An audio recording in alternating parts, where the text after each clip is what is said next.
Bueno, tengo ahí un poquito de problema con la pantalla, pero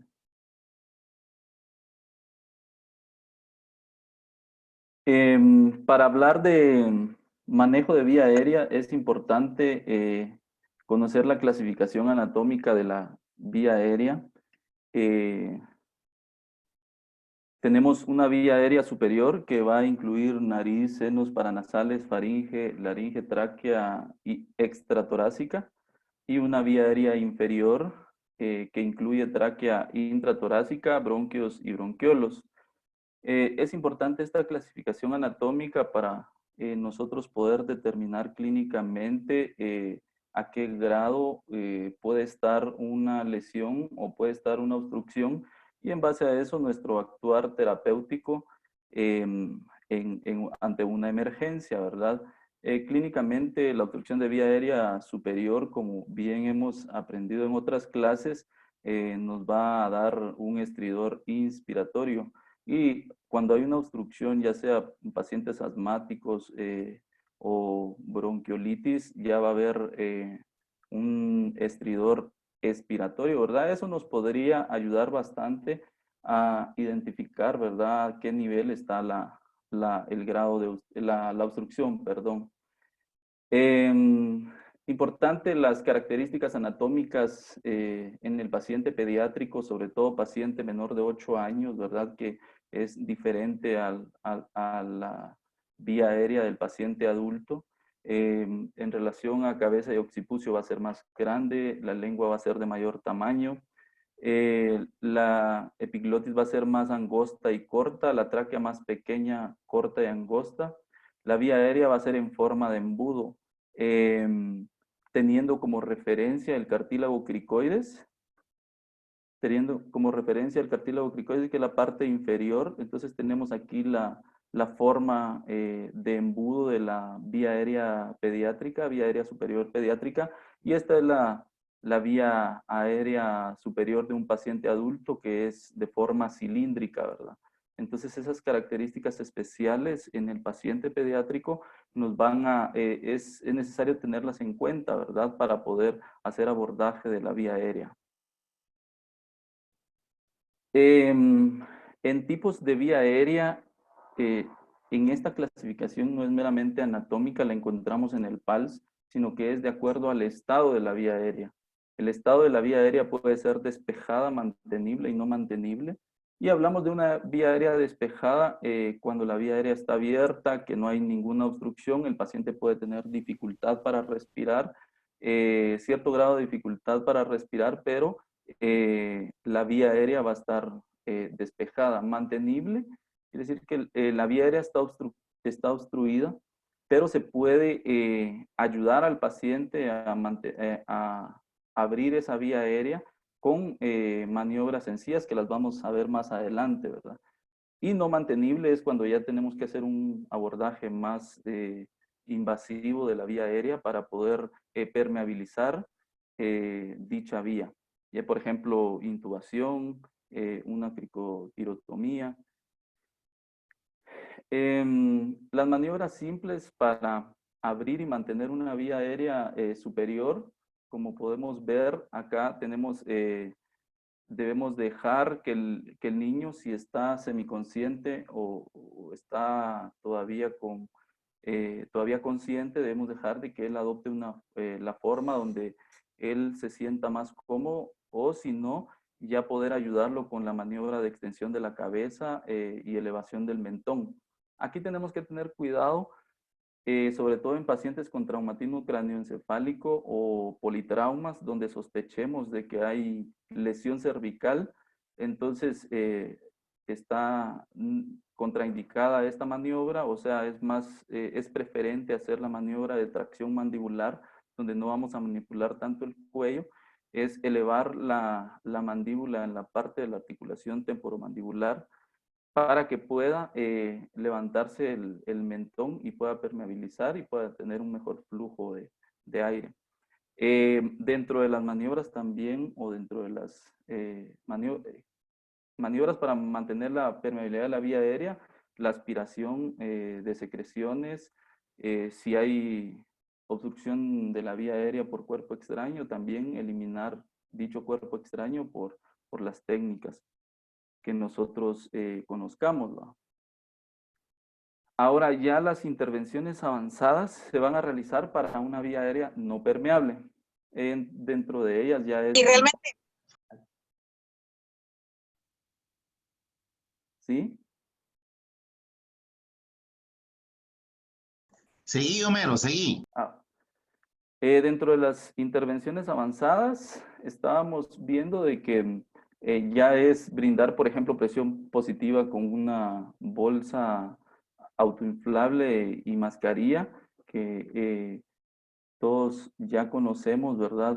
Dichos dispositivos que también vamos a hablar más adelante, una intubación endotraqueal o mascarilla laringea, eliminación de cuerpos extraños, hasta una cricotirotomía, ¿va? Si es una obstrucción severa de la vía aérea superior y no podemos extraer el cuerpo extraño, consideramos que vamos a hacer más daño, podemos hacer una cricotirotomía. Podríamos también hablar, si la obstrucción es de vía aérea inferior, cuerpo extraño en alguno de los bronquios principales, ya sea derecho o izquierdo, más frecuentes en el derecho, ya desde una broncoscopía, ¿verdad? Dispositivos para manejo de vía aérea.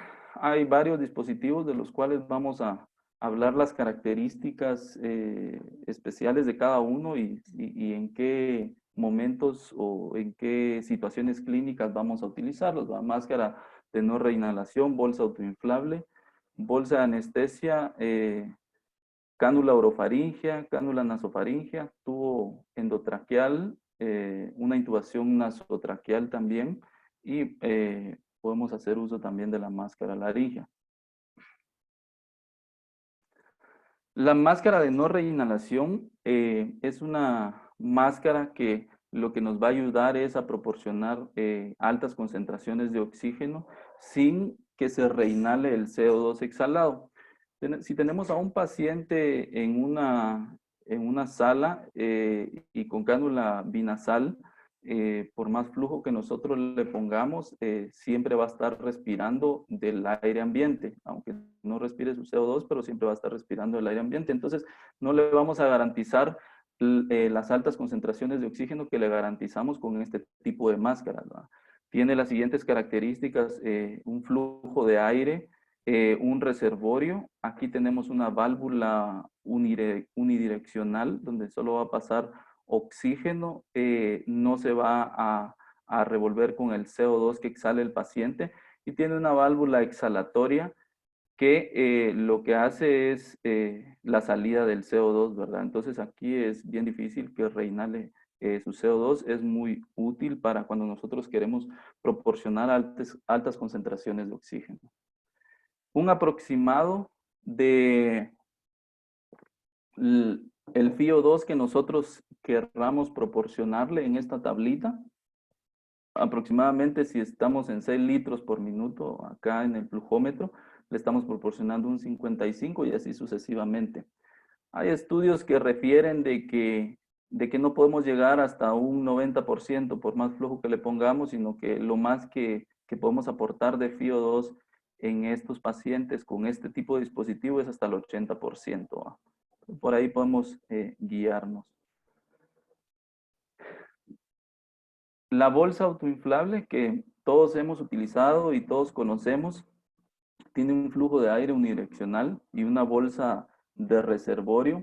Tiene una válvula de escape. Es muy importante, ¿verdad? Ya que si tenemos abierta esta válvula, entonces solo vamos a proporcionar entre 40 y 45 centímetros de agua y automáticamente la válvula va a estar liberándose el exceso de presión, ¿verdad? Y en este caso evitar complicaciones, ¿verdad? De la presión positiva, como sería el neumotórax, ¿verdad? Ahora, si tenemos un paciente donde necesitamos ventilar a presiones más altas, podemos fijar la válvula y entonces ya proporcionar mayor presión.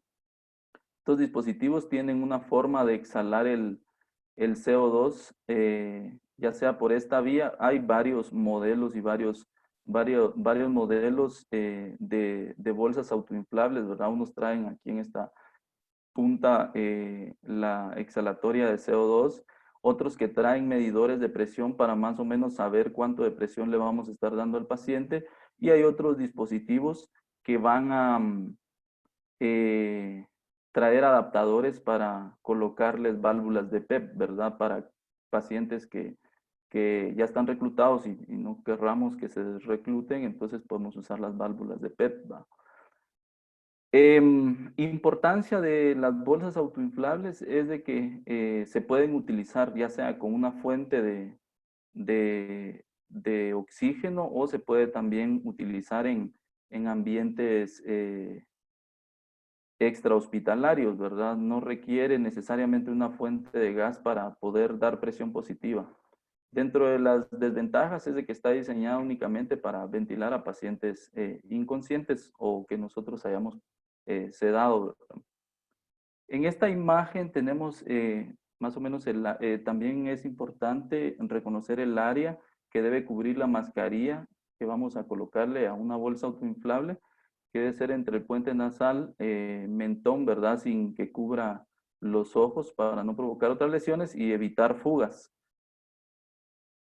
La posición es importante también, la técnica de la C y la E. Con el dedo pulgar y el índice nosotros hacemos presión para hacer un sello hermético y evitar las fugas y poder obtener nuestro propósito, que es proporcionar presión positiva. Con los otros 3 dedos presionando la rama inferior de la mandíbula, y podemos al mismo tiempo hacer tracción hacia arriba para despejar más aún la vía aérea, ¿verdad? En caso de que se complique, o que no seamos capaces, podemos pedir ayuda y entonces otra persona hace el sello y nosotros podemos dar presión positiva. La bolsa de anestesia o circuito de Mapleson, ¿sí? Disculpa, solo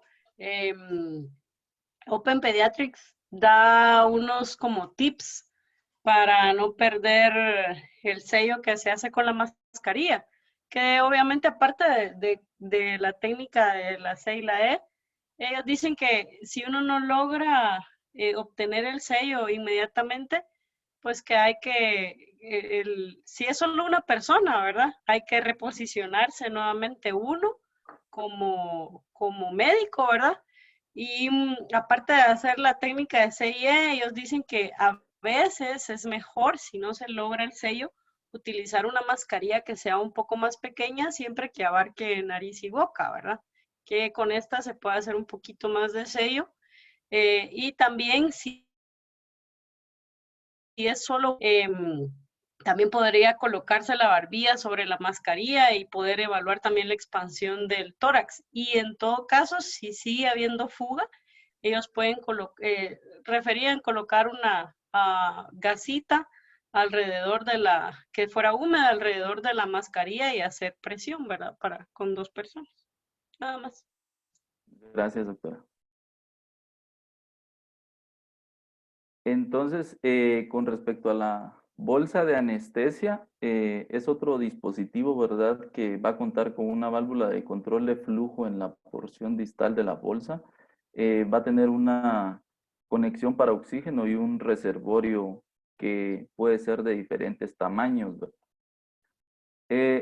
Las ventajas de la bolsa de anestesia es de que un paciente puede tener, voy a regresar acá para que miremos la gráfica, puede tener respiraciones espontáneas si no ha alcanzado una sedación profunda, y puede estar respirando espontáneamente, y entonces la bolsa no se va a inflar del todo, ¿verdad? Sino que va a estar colapsando al momento o al ritmo de la respiración, ¿verdad? Cuando se alcanza una sedación más profunda, tiene las propiedades este dispositivo de que podemos regular el flujo en la porción distal y empezar a dar presión positiva o cierto grado de CPAP en el paciente, ¿verdad? Esa sería una de las ventajas, y que puede conectarse a un tubo orotraqueal, ¿verdad? O una máscara facial. Las desventajas de este tipo de dispositivo es de que necesita contar con una fuente de gas. El sistema no tiene válvulas de exhalación de CO2, por lo que existe el riesgo de que si no se sabe utilizar, pueden reinhalar su CO2 y provocar una hipercapnia y acidosis respiratoria, ¿verdad? Para evitar esto, se requieren altos flujos de oxígeno para que por mecanismo de arrastre pueda todo lo que queda en el reservorio pueda salir en la parte externa de la bolsa, ¿verdad? Aquí un aproximado de cuánto se debe utilizar de litros por minuto en el flujómetro, ¿verdad? De acuerdo a las características cronológicas del paciente, de acuerdo a la edad del paciente. La cánula orofaringea también es un dispositivo que nos puede ayudar, sobre todo en pacientes que están inconscientes, cuyo reflejo nauseoso está abolido, pero que por secreciones o por protusión de la lengua o por otros motivos nosotros consideremos de que está siendo difícil la ventilación, podemos colocar la cánula orofaringea o cánula de Mayo, como la conocemos. Una vez colocada, entonces ya podemos incluso utilizar ya una mascarilla con bolsa autoinflable y nos va a ser más difícil, más fácil, perdón, la ventilación. El objetivo es aumentar el flujo de aire y lo hace a la hora de que hace la lengua hacia adelante y hacia abajo para liberar el espacio. Existe también la cánula nasofaringea. Es similar a la cánula orofaringea, solo que es por la vía nasal. Las indicaciones de este dispositivo es para pacientes que están semiconscientes o están parcialmente despiertos y que tienen reflejo del vómito, que al colocarle una orofaringea podemos causar el reflejo del vómito y broncoaspiración. Entonces se elige la nasofaringea, ¿verdad? Que el objetivo también es liberar la vía aérea superior, y una vez que esté colocada también podemos hacer uso de una bolsa autoinflable y mascarilla para mejorar nuestra ventilación, ¿verdad? Que esto sería aunado a las técnicas que había explicado también la doctora Karen, que nos podrían ayudar todos estos tips para mejorar la ventilación de nuestro paciente, ¿va? Los tubos endotraqueales, creo que todos tenemos conocimiento y todos los hemos utilizado. Existen con balón y sin balón. Es preferible usar tubos endotraqueales con balón en pacientes que van a tener una ventilación prolongada, ¿verdad? O que nosotros, según la patología del paciente, vayan a utilizar altas presiones de la vía aérea para evitar las aspiraciones y las fugas también, ¿verdad? Que tanto problema de ventilación dan ya estando los pacientes en intensivo. El tamaño se saca por la edad dividido 4+4. En pacientes que se van a utilizar tubos con balón, debe ser el resultado menos 0.5 centímetros menos, ¿verdad? Por el baloncito. Y siempre tener la pericia, ¿verdad? Cada vez que vamos a ventilar a un paciente, de tener siempre un número más y un número menos, ¿verdad? Porque no sabemos cómo está la vía aérea hasta que ventilamos al paciente. Las características, en esta imagen vemos las características de los tubos endotraqueales. Tienen un conector que es universal, una línea radiopaca que nos va a servir para guiarnos a la hora de hacer una radiografía. Tiene los marcadores para ver la profundidad, ¿verdad? Tiene el balón de control, que es por donde insuflamos el balón interno. Y este balón lo podemos, por ejemplo, todos los días tocar el grado de presión para ver si necesita más presión, aunque también podemos ver en el ventilador, ¿verdad? Si ya tiene fugas es porque necesita más más presión, una válvula unidireccional y el bisel, que es de esta forma para poder facilitar la intubación endotraqueal, y el ojo de Murphy, ¿va? Que esto va a permitir, en caso de que haya taponamiento o una obstrucción del tubo a nivel del bisel, entonces por aquí por lo menos existe la posibilidad de que se pueda ventilar el paciente mientras hacemos alguna otra intervención. Normalmente el ojo de Murphy va hacia el lado derecho, donde está el bronquio principal derecho, que es el que más va a ventilar, ¿verdad? A la hora de que haya alguna obstrucción. Y existen tubos endotraqueales también que tienen otro dispositivo que va a quedar por arriba del balón, que sirve para aspirar secreciones por arriba del balón, ¿verdad? Y evitar contaminación. El tubo endotraqueal, la fijación va a ser siempre el número de tubo por 3 para sacar un aproximado, ¿verdad? De en qué número lo vamos a fijar, y la comprobación podemos hacer de que si está bien colocado el tubo es por medio de capnografía, puede ser por medio de capnometría. La columna de aire en el tubo a la hora de ventilar al paciente, la auscultación torácica y el rayos X de tórax importante, va para ver ya bien la ubicación específica. La intubación nasotraqueal, según la literatura, es más cómoda en niños semiconscientes, ¿verdad? Provoca menor reflejo nauseoso, una fijación más segura a la hora de fijarlo, ¿verdad? Porque es en la nariz, menor riesgo de extubación accidental. Tiene ciertas contraindicaciones, ¿verdad? Que es en coagulopatías, o si el paciente tiene sangramiento por la nariz, trauma maxilofacial o fractura de la base del cráneo, ahí sí está contraindicada. Aquí tenemos una imagen de cómo se realiza. Les traigo un video corto acerca de cómo se realiza, ¿verdad?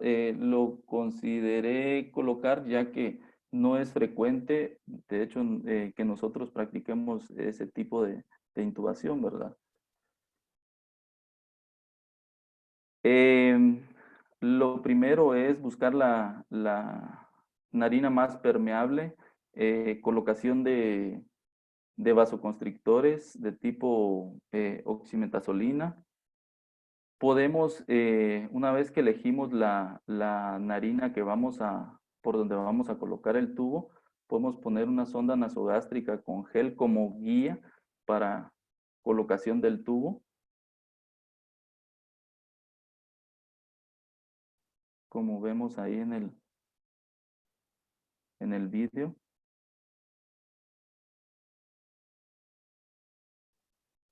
Nos auxiliamos de una cánula de McGill para dirigir el tubo hacia la tráquea, hacia las cuerdas vocales y lograr nuestro objetivo. Y también puede ser a través de una guía semirrígida, ¿verdad? Todo es previo uso de vasoconstrictores, fenilefrina, oximetazolina, lubricación con gel de lidocaína. Y al colocar estas guías semirrígidas no es necesario, no es necesario utilizar la cánula de McGill, la pinza de McGill.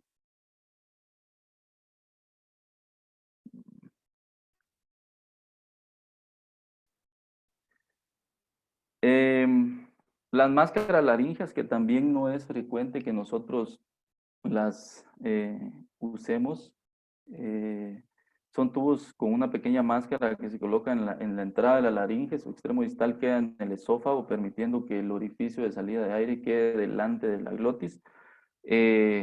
Luego se va a insuflar la máscara o mascarilla laringea, y en su otro extremo se puede conectar a una bolsa autoinflable.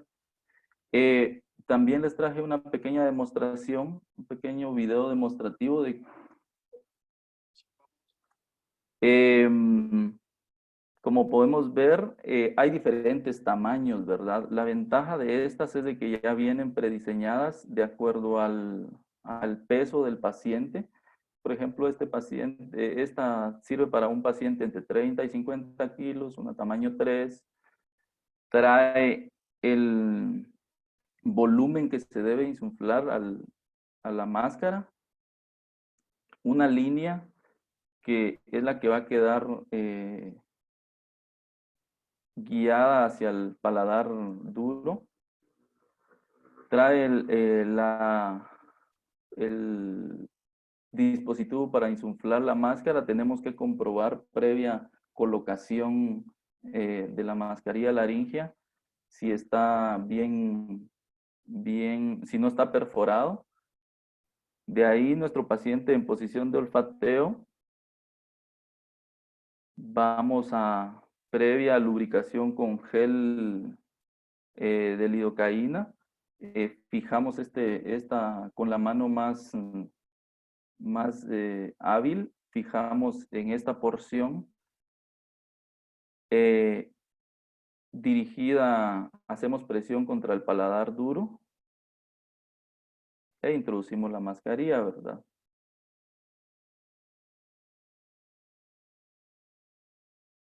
Una vez que se introduce y se siente resistencia, entonces ahí se deja, se insufla y se ve si se comprueba si hay o no hay fugas y se fija el dispositivo, ¿verdad? Homero, Sí, regresa, por favor. ahora, doctor. Ok, cuando uno pone máscara laringeas y estas las van a poner en onco cuando pasen por ahí y nosotros manejamos la vía aérea para sedaciones profundas, es importante que cuando uno termina de insuflar la mascarilla laringea, el tubo empieza al igual que el tubo orotraqueal, empieza a humidificarse en la exhalación. Y si uno coloca un dispositivo de anestesia, una bolsa de anestesia, va a empezar a ver cómo se infla la bolsa como una señal de que está bien colocada. Así que eso le ayuda a uno para saber que está bien colocada la máscara laringea. Gracias. Gracias, doctor. Bueno, y hasta acá los dispositivos para vía aérea. No sé si alguien más tiene alguna sugerencia antes de entrar con nuestro otro tema, que es secuencia de intubación rápida. Perdón, otra de las cosas que hay que tener en cuenta con las máscaras laringeas es en cierta medida cuando pusiste el video, la introducción de la máscara por la boca, porque la punta de la máscara puede doblarse cuando uno está introduciendo la máscara. Entonces, si se dieron cuenta, pusieron el dedo índice de la otra mano que manejaba la máscara en dirección hacia la punta de esta para que poder introducirla y que no se doblara entre el paladar y la lengua. Esa es una técnica que se utiliza para que no se doble la punta de la máscara cuando se está introduciendo. Gracias, doctor.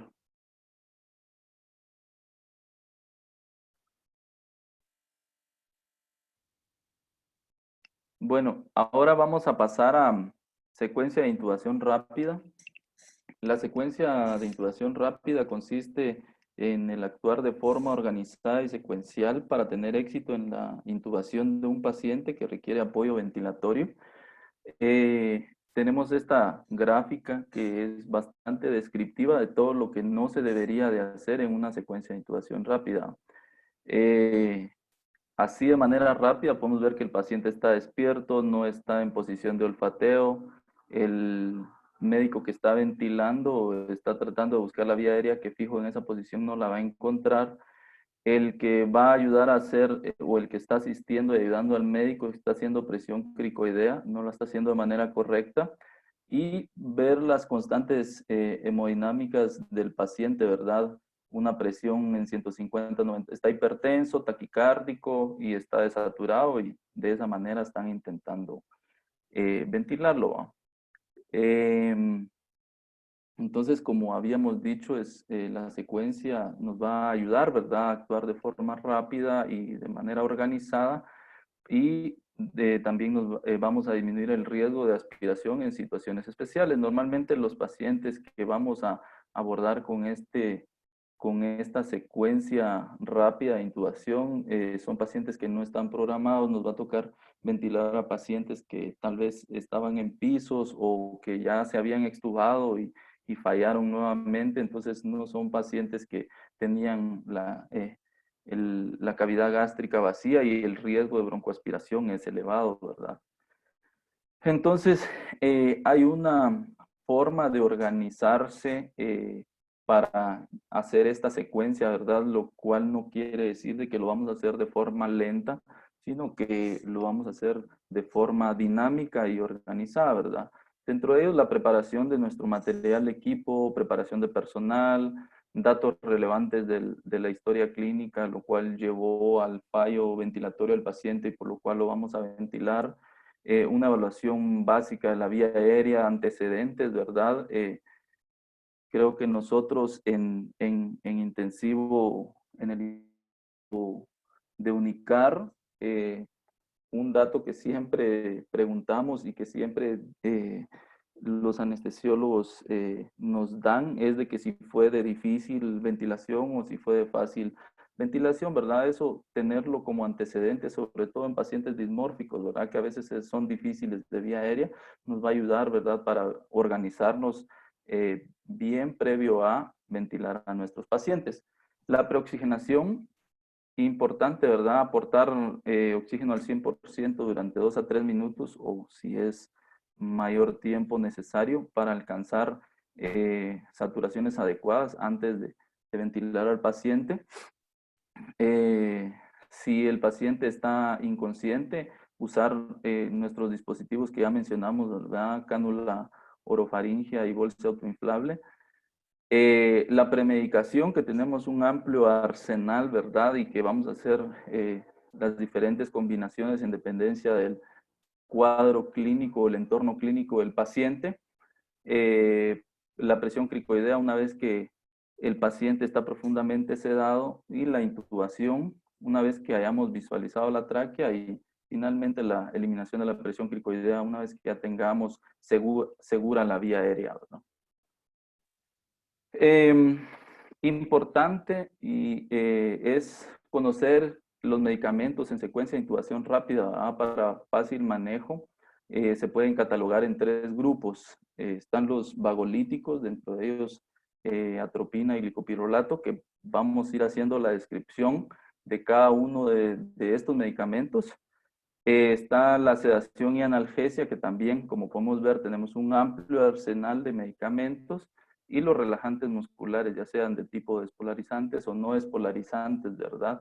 En el Open Pediatrics hacen referencia a estos medicamentos y hacen una explicación muy bonita, ¿verdad? Y secuencial de en qué momentos usarlos, en qué situaciones clínicas podemos usar ciertos medicamentos y están contraindicados ciertos medicamentos. Va el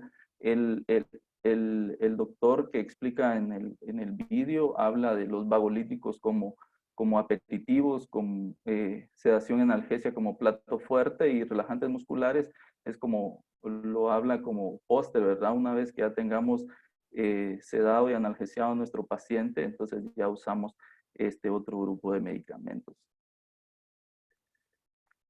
Los vagolíticos, la función va a ser bloquear la respuesta vagal, ¿verdad? Que frecuentemente pasa durante la laringoscopía, evitando, ¿verdad? Que los pacientes nos hagan bradicardia y nos hagan parada cardíaca, ¿verdad? Recomendable en todos los niños menores de 5 años. La acción vagolítica se completa de forma rápida, de entre 1 y 2 minutos, y como otra acción que tiene es resecar secreciones, pero este efecto se va a lograr más tardíamente. Las dosis de los vagolíticos, atropina es de 0.02 miligramos por kilo dosis y el glicopirrolato de 0.01 miligramos por kilo dosis IV. En sedación y analgesia, sedación o hipnosis para que el paciente pueda dormir, también vamos a buscar medicamentos que le puedan provocar amnesia y analgesia para que quitar el dolor que puede provocar este procedimiento, ¿verdad? Pueden usarse en diferentes combinaciones según el entorno clínico del paciente. El tiopental, como sedación y analgesia, es familia de los barbitúricos. Su inicio de acción va a ser entre 60 y 90 minutos, su duración de 5 a 10 minutos. Va a tener efecto sedativo, no produce amnesia ni analgesia, solamente es sedativo.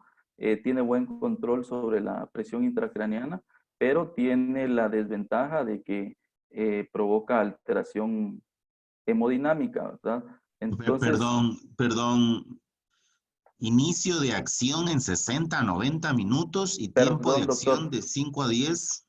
es segundos, doctor, perdón, Sí, sí. lo voy a arreglar, es segundos. No. Lo que pasa es de que es una forma de hacer sedación rápida, ¿verdad? Porque es un barbitúrico de acción corta, ¿verdad? Entonces, sí, 60 minutos, ay Dios, nunca termina uno, ¿verdad? Ok, solo será para asegurarme, ¿verdad? Es un error de escritura. Tranquilo.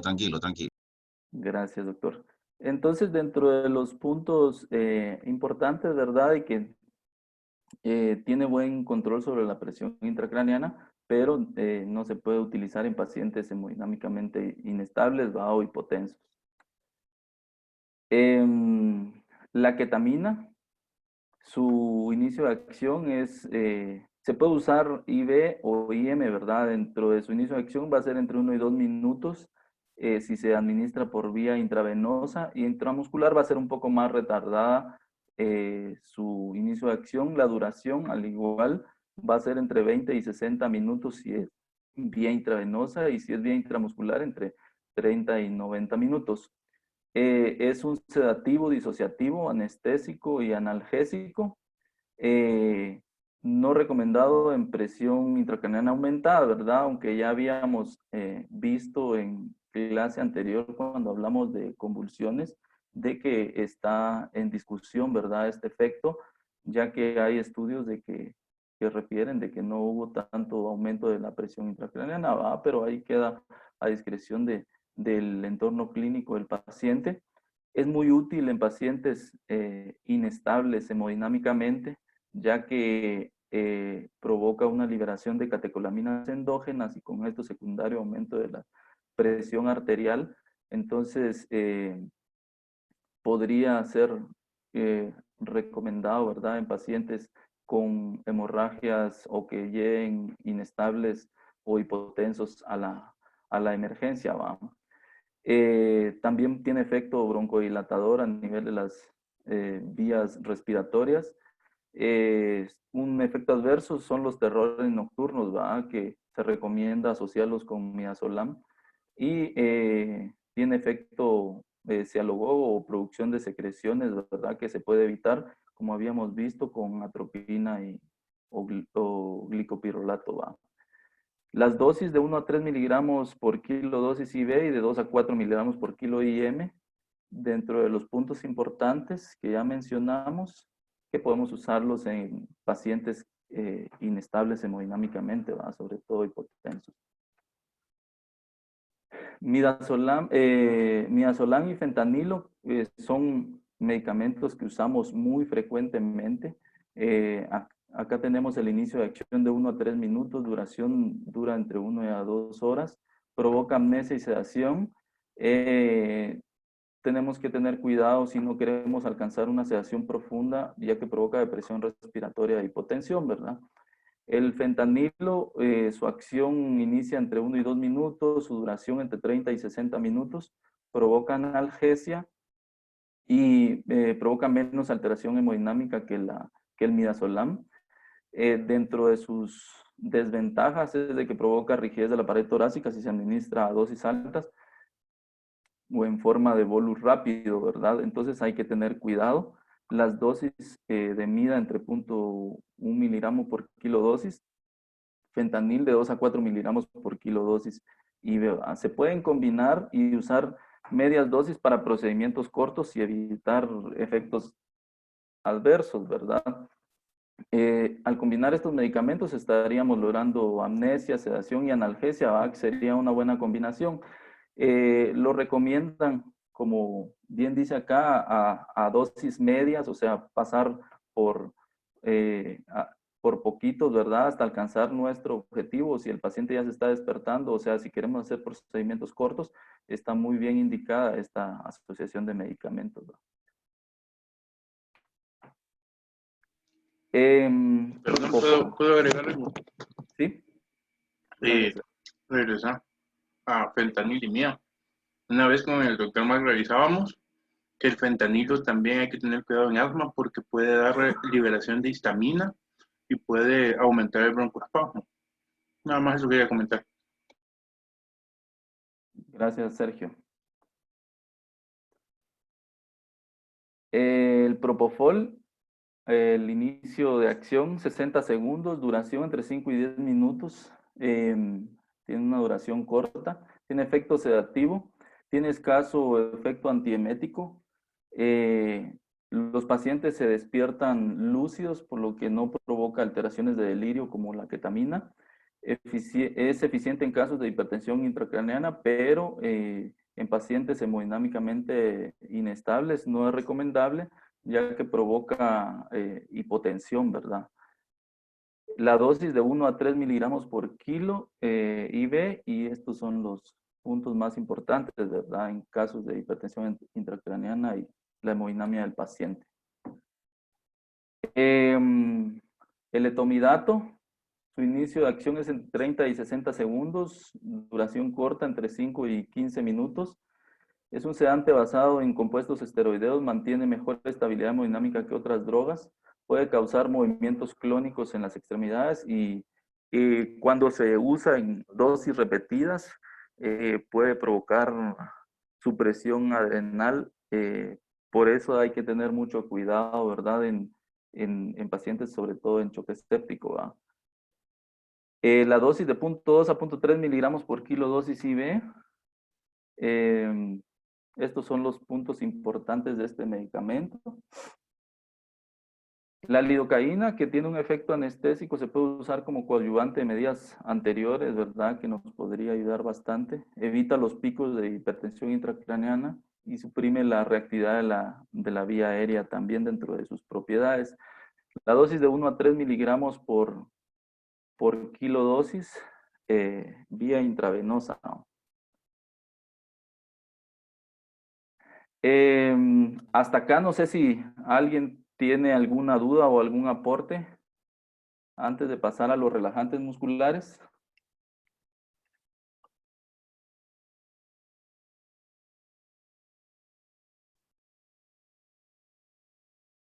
Bueno, vamos a continuar entonces con los relajantes musculares. Antes de utilizar el músculo relajante hay que asegurarse, ¿verdad?, de que se puede ventilar al paciente, ya sea que se puede intubar al paciente o de que sí se está haciendo un buen sello con la mascarilla Ambu, ¿verdad? No va a ser que utilicemos relajantes musculares y en vez de hacerle un beneficio al paciente, le provoquemos una complicación, ¿verdad? Antes de paralizarlo, tenemos que estar seguros de que sí tenemos una vía aérea segura, ¿va? La clasificación de los relajantes musculares están de tipo despolarizantes, que es la succinilcolina, y no despolarizantes. Para basarnos fisiológicamente en qué consiste lo despolarizante y no despolarizante, es que el mecanismo de acción normal de la acetilcolina es que se libera a nivel presináptico, se libera a las hendiduras sinápticas, y en los receptores postsinápticos van a provocar, se unen a los receptores postsinápticos, activan esos canales y van a provocar una despolarización química y eléctrica, provocando una contracción postsináptica, ¿verdad? Una vez que se ha liberado, aquí tenemos la acetilcolinesterasa que va degradando la acetilcolina, y Una vez que ya no hay acetilcolina en las hendiduras sinápticas, se termina el efecto de la acetilcolina como tal. La succinilcolina tiene un efecto similar. Una vez que se administra, llega a las hendiduras sinápticas, se adhiere a los receptores postsinápticos, abre los canales sodio-potasio y lo que va a provocar es una despolarización química y eléctrica y va a provocar una contracción a nivel postsináptico, ¿verdad? Mientras dure la succinilcolina, que es la despolarizante, va a surtir su efecto, ¿verdad? Pero también es degradada por la acetilcolinesterasa. El mecanismo de acción de los relajantes musculares no despolarizantes es por acción antagonista o competitiva, ¿verdad?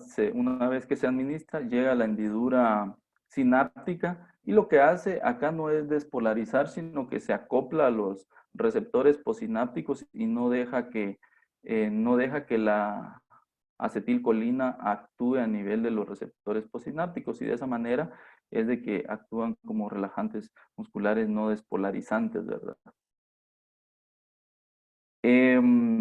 La succinilcolina, que nos va a servir, ¿verdad? Como relajante muscular, su inicio de acción va a ser a los 60 segundos, tiene acción rápida, sí, su duración es de 5 a 10 minutos, es seguro, potente y de acción rápida, útil en el laringoespasmo, ¿verdad? Tiene contraindicaciones, la hipercalemia, enfermedades neuromusculares, lesiones por daño muscular extenso y quemaduras, ¿verdad? O lesiones por aplastamiento que van a liberar también potasio y van a prolongar la hipercalemia, ¿verdad? Que va a provocar daño al paciente. Y también tiende a provocar hipertermia maligna en pacientes que están genéticamente predispuestos a padecer esta enfermedad, ¿verdad? Que es por liberación de grandes cantidades de calcio a nivel del retículo sarcoplasmático y destrucción de células musculares y contracción muscular exagerada, ¿verdad? Y con toda su secuencia clínica aparatosa, ¿verdad? Hasta provocar rhabdomiólisis. Entonces hay que tener cuidado con este tipo de relajante muscular. La dosis de 1 a 2 miligramos por kilo dosis IV y 3 a 4 miligramos por kilo dosis IM. Dentro de los puntos importantes, ¿verdad? Y sus contraindicaciones. El pancuronio, su inicio va a ser de 3 a 4 minutos en bajas dosis, 2 a 3 minutos en dosis altas, duración de 45 minutos. Relajante muscular no despolarizante, tiene propiedades vagolíticas. Es una parte importante de este medicamento, ¿verdad? Que aumenta la frecuencia cardíaca, por lo que podría ser beneficioso a la hora de hacer una laringoscopía para ventilar al paciente. Hay que tener precaución en falla renal, ya que necesita una función renal adecuada, ¿va? Y tiene poca excreción hepática. La dosis de 0.1 a 0.2 miligramos por kilo IV, ¿verdad? Y este sería su punto importante. El bencuronio, su inicio de acción es entre 3 y 4 minutos con bajas dosis, de 2 a 3 minutos con dosis altas, duración de 20 minutos. Tiene efecto vagolítico, pero menos que el pancuronio, ¿verdad? La dosis de 0.1 a 0.2 miligramos por kilo dosis IV. El rocuronio, su inicio de acción a esta dosis, 0.6 miligramos por kilo dosis, es a los 2 minutos, duración de 20 minutos. A esta dosis, el inicio de acción es a 1 minuto y la duración de 40 minutos. Es bueno para secuencia de intubación rápida, especialmente cuando no hay succinilcolina por su inicio de acción rápida, dosis dependiente, ¿va? O sea que si aumentamos la dosis, va a ser más rápido su inicio de acción. Tiene excreción renal y hepática. La dosis de 0.6 a 1.2 miligramos kilodosis, ¿va? El cisatracurio, inicio de acción de 2 a 4 minutos, duración de 20 minutos. Es un relajante muscular no despolarizante. No necesita una adecuada función renal y hepática, ya que su excreción no dependen de esto, sino que es por una degradación de Hoffman. que consiste en que el medicamento es hidrolizado por esterasas plasmáticas y se degrada de esa manera, ¿verdad? La dosis de 0.2 miligramos por kilo dosis y a dosis altas libera histamina y puede provocar también hipotensión.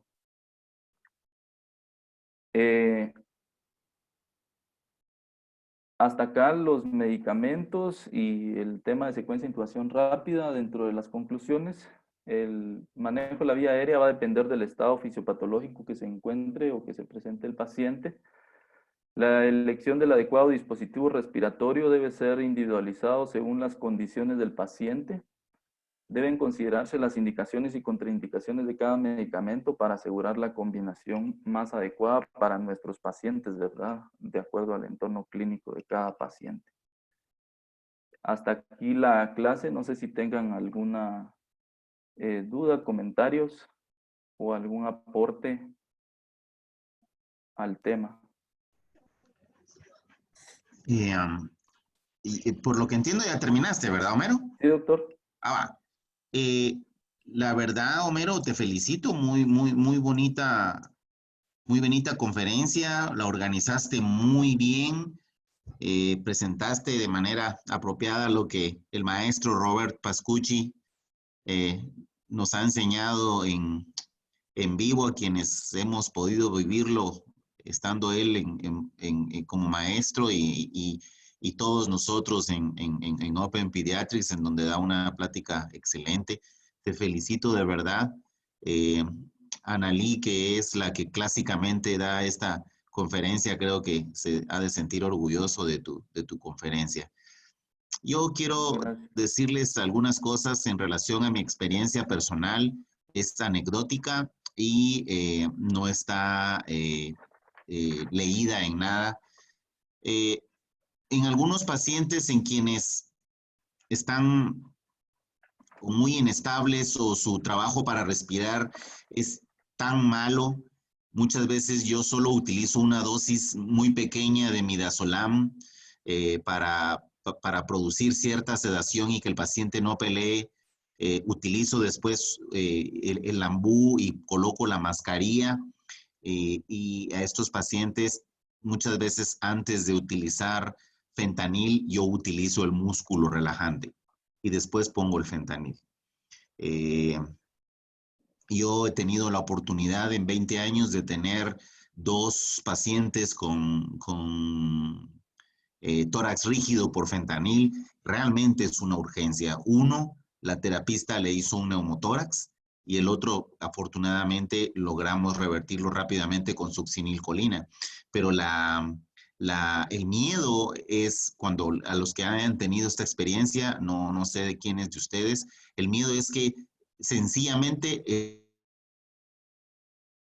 el paciente no se le puede ventilar y el reflejo de uno es aumentar la presión del Lambú para poder distenderlo. Y realmente es casi que imposible. Así que mi sugerencia es usar succinilcolina, idealmente por la vida media, o rocuronium en este caso, o nuevos compuestos como su Gamadex, que también es un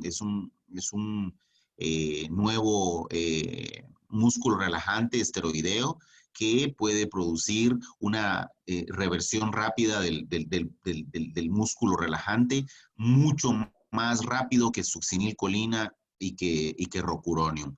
Así que esa es una experiencia. Otra experiencia que les puedo contar es el uso de ketamina intramuscular. Hemos tenido experiencias anecdóticas en pacientes con cardiopatías congénitas que son críticas, usualmente obstrucciones del lado izquierdo, tipo coartación o estenosis aórtica en neonatos que no se pueden canalizar. Y en mi experiencia anecdótica lo que hago es le pongo una dosis de 4 miligramos por kilo de ketamina intramuscular y uso un poquito de midazolam intranasal y espero a que estén tranquilos, y ya cuando están tranquilos lo que hacemos es canalizarlos, ponerles una línea arterial y se dejan bastante bien. Como lo menciono, no creo que esté escrito en algún lado, es una experiencia anecdótica que hemos aprendido con el paso de los tiempos en estos pacientes en quienes por alguna razón, enfermería, que por cierto son muy buenos para colocar vías periféricas, no lo logran. Así que eso de mi parte, Homero, te felicito, me alegra que Sergio haya grabado esta conferencia porque realmente está muy buena. Dejo a ustedes por si quieren hacer más comentarios.